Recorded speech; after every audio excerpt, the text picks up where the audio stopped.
پاکستان کے بیشتر علاقے اس سال شدید گرمی کی لپیٹ میں۔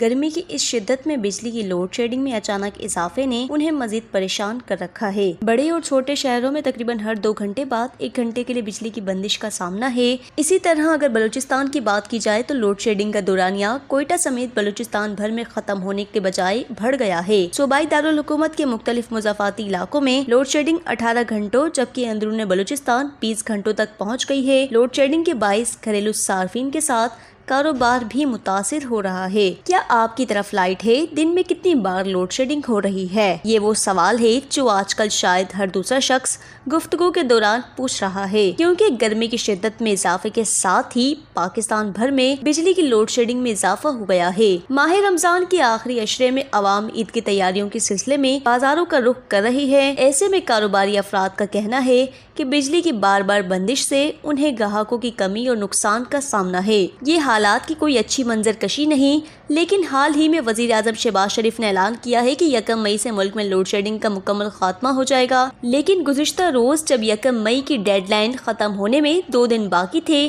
تو وفاقی وزیر توانائی خرم دستگیر نے امید ظاہر کی ہے کہ آئندہ 10 دن میں لوڈ شیڈنگ میں کمی آنا شروع ہو جائے گی۔ گزشتہ روز ایک پریس کانفرنس میں جب ان سے سوال کیا گیا کہ وزیر اعظم شہباز شریف کی جانب سے 1 مئی سے لوڈ شیڈنگ ختم کرنے کا اعلان کیا صرف ایک اعلان ہی ثابت ہوگا، تو وزیر توانائی کا کہنا تھا کہ صرف گزشتہ 1 ہفتے میں بجلی کی طلب میں 2 سے 3 ہزار میگا واٹ اضافہ ہو گیا۔ انہوں نے مزید کہا کہ گرمی کی وجہ سے بجلی کی اضافی طلب ہے، جس کی وجہ سے لوڈ شیڈنگ کے باعث گھریلو صارفین کے ساتھ کاروبار بھی متاثر ہو رہا ہے۔